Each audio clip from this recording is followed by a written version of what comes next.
Hello, my name is Jessica Lindsey and I'm the clarinet professor at UNC Charlotte. I'm going to perform for you the All-State Audition Etude for grades 11-12 for clarinet. This year, that is Etude number 37 from the Artistic Studies for the Clarinet, Book 1, subtitled From the French School, edited by David Height. You can find this etude on page 40. I will play measures 1 through 24 of etude number 37.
All right, let's take a look at this etude in order that you can prepare it the best way possible for your audition.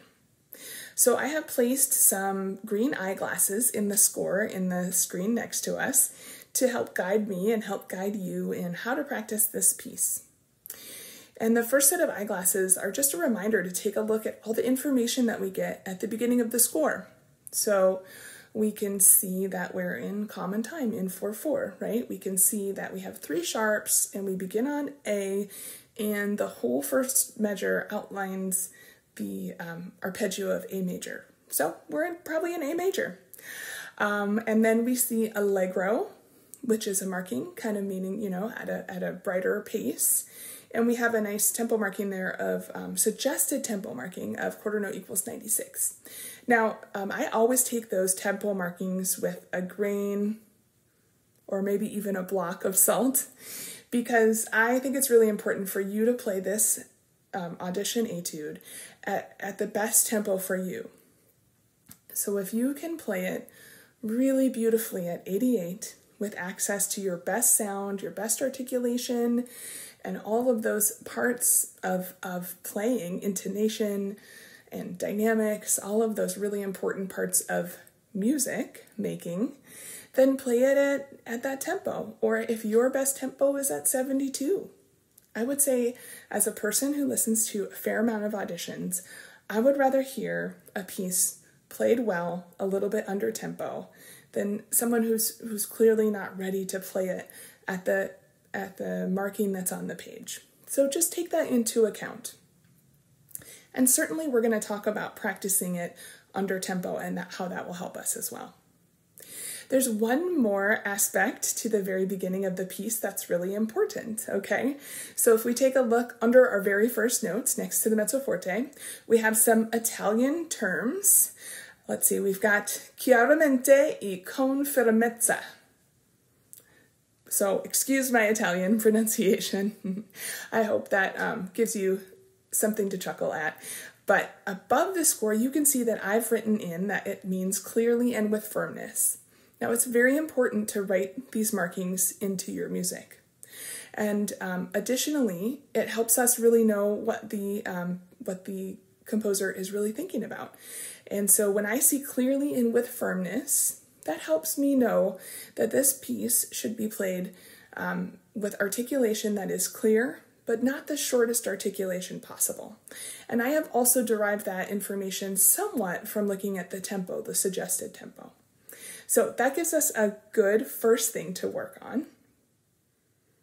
Okay, let's keep moving and look at some different spots that would be good to give extra attention as you prepare your audition.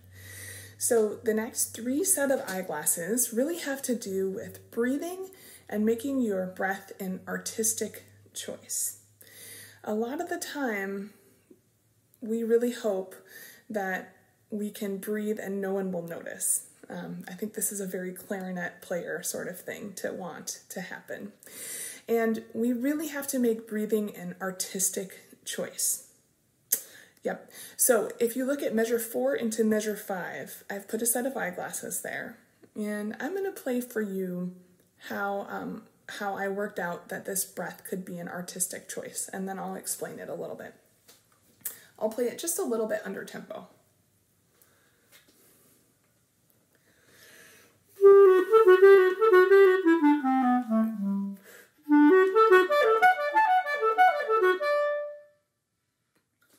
So hopefully you could hear in that example that on beat 4 of measure 4, I slowed down a little bit. I took my breath, and then the first beat of measure 5, I also played a little bit under tempo.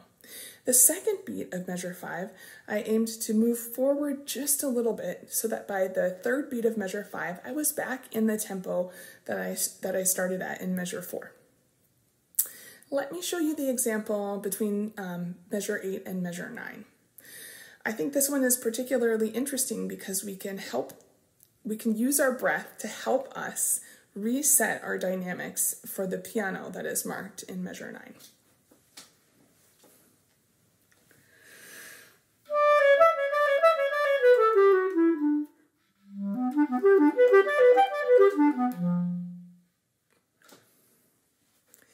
And the last set of eyeglasses in this little section is in measure 11.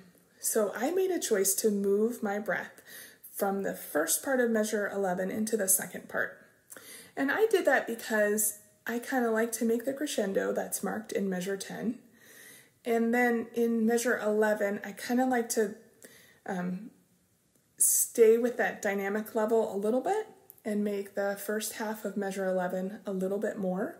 And then take my breath and use the second half of measure 11 to be a little bit less again, a little bit quieter, so that measure 12 is also a little bit quieter. So let me show you this portion.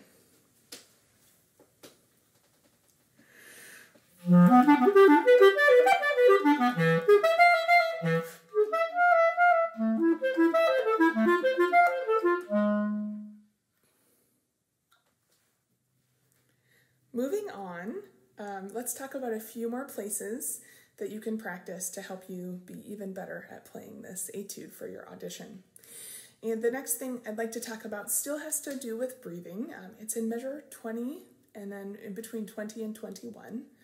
And we're really going up into the upper register of our instrument, and so I like to maybe even take a little bit of extra time than I normally would at the end of measure 20 so that those notes can just be resonant and full and kind of ring out just a little bit. So I'll show you my artistic choice there, and then we could talk about it a little more.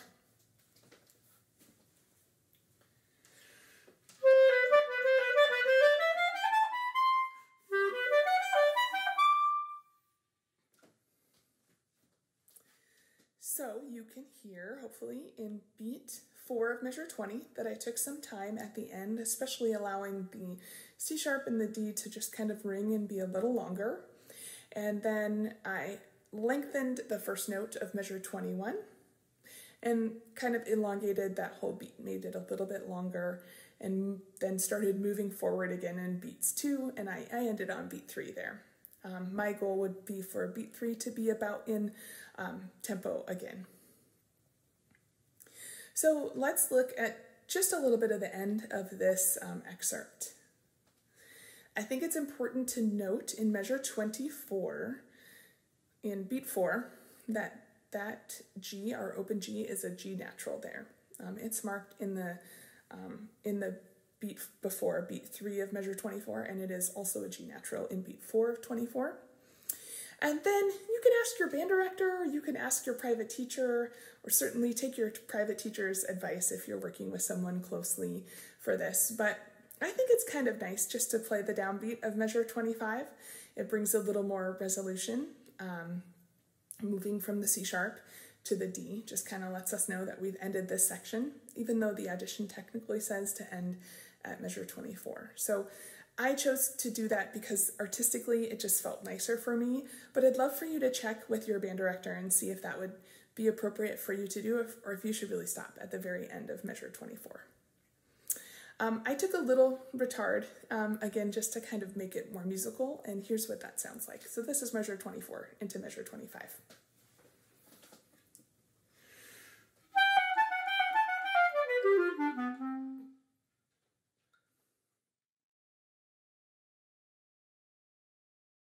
So I'm going to set my metronome on 60 beats per minute in a 4/4 pattern, and for me that means that the first beat is going to be a different pitch than the rest of the beats in the measure. And I'm going to start at measure 24 and work backwards. So I will play each measure once, working backwards from measure 24. So I hope you decide to join me for the next 2 minutes or so and do some practicing together under tempo.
So earlier, I asked you to work on measure 20 and put in some rubato and take a breath there. But it's important to practice your music in a lot of different ways. After you've learned all the notes very clearly by practicing as I just did, you can go back in and put in your breath marks and take time and really be an artist. But as you're practicing, you've got to make sure you've got all those notes under your fingers. I hope you will take this example and work on it throughout the rest of the piece. As we wrap up our work on this etude, I wanted you to know that the score that you see in the screen next to me is actually the score that I used to prepare and practice for this video. And I think it's nice to see what a performer writes in their score. You can see that I wrote in lots of L's and R's and making sure I was using the appropriate pinky. You can see I wrote in accidentals when I didn't remember after the first or second time that I played through. I didn't remember to play a sharp, so I wrote in a sharp. And I think it's a nice reminder that we should write in specific things in our music and make sure that it's small enough so that we can still see the musical notes. Again, my name is Jessica Lindsey, and I'm the clarinet professor at UNC Charlotte. I hope you found this video helpful and useful, and I wish you the best in your preparations and auditions.